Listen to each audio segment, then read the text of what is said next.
Nous allons ouvrir une parenthèse musicale, donc enchanté grâce à Frédéric Zetoun. Bonjour Frédéric. Salut Damien. Bonjour Frédéric. Salut Axel. On va faire jouer nos téléspectateurs comme ça on aime bien.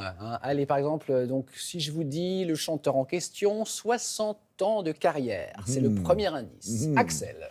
Moi je vous dis que c'est un mendiant, mais un mendiant de l'amour. Oh bah là, c'est facile. Oh bah attendez. là. Il est trop gros mon indice. Ah bah oui, Il bah est c'est pas énorme, grave, il c'était est cadeau. énorme. Vous êtes généreux, c'est pour ça.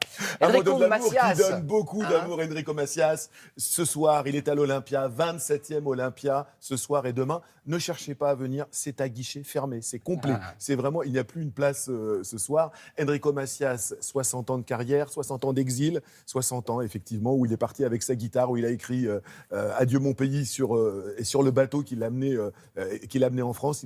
Il venait de quitter Constantine.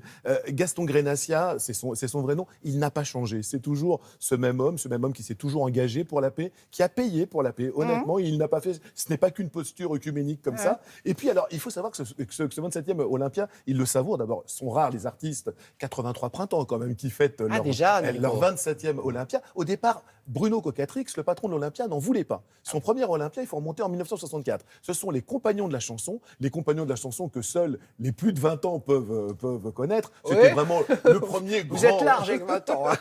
30 ans. C'était le premier grand boys band populaire. Et les compagnons de la chanson l'ont imposé en première partie. Donc il a fait la vedette américaine, la première partie des compagnons de la chanson. Bruno Cocatrix, qui n'en voulait pas, a vu qu'il mettait le feu tous les soirs avec sa guitare. Et il est revenu en 65 pour son premier Olympia en vedette. On l'a rencontré il y a quelques temps. Il était à Aix-en-Provence, au casino d'Aix-en-Provence. On a survolé 60 ans de carrière avec lui. Entre deux éclats de rire, avec Enrico, on ne s'ennuie jamais. C'est parti.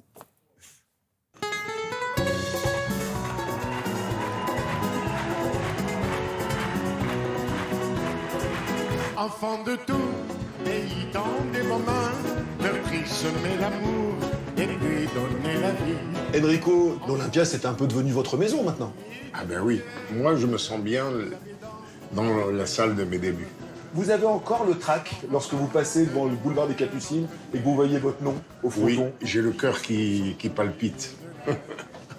Séchez vos larmes, jetez vos armes, faites du monde un paradis. J'ai le bonheur de vous connaître un petit peu. Je vous vois travailler sur vos nouvelles chansons. Vous travaillez chaque chanson comme si c'était la première. C'est ça le secret de votre longévité? Oui, le secret de ma longévité, je pense que c'est mon authenticité. Je respecte tellement le public que je n'ai pas le droit de lésiner sur le travail d'une chanson. Je sais pourquoi tu as quitté. À moi tu ne peux pas mentir. Aujourd'hui, il y a toute une nouvelle génération qui vous considère comme un patron. Vous ressentez quoi? Je ressens exactement la même chose que j'ai fait avec, par exemple, Charles Aznavour, qui est mon maître de la chanson. La première fois que j'ai rencontré, je lui ai dit, tu sais, Charles, moi, je t'aime comme un groupie, je t'aime comme un fan. Et les jeunes, maintenant, ils me rendent pareil. Comme par exemple Kenji. Il faut voir Kenji, comment il est avec moi. C'est de la folie, quoi. Des filles que j'ai jadis connues. Voilà 60 ans que vous chantez Encore et toujours la paix. Aujourd'hui, moins que jamais, on ne la voit arriver. Vous ne vous sentez pas un peu fatigué parfois? Pas du tout, parce que de toute façon, ça va venir, peut-être pas de mon vivant. En tout cas, vous restez un défenseur de cette paix infatigable. Infatigable, et c'est pas du tout un fonds de commerce pour moi.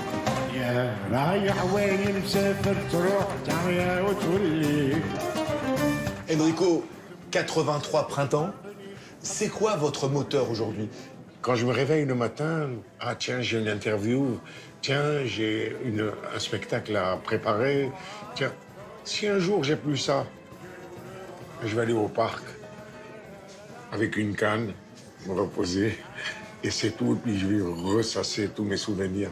Non, je continue jusqu'à mon dernier souffle. Dieu vous le rendra.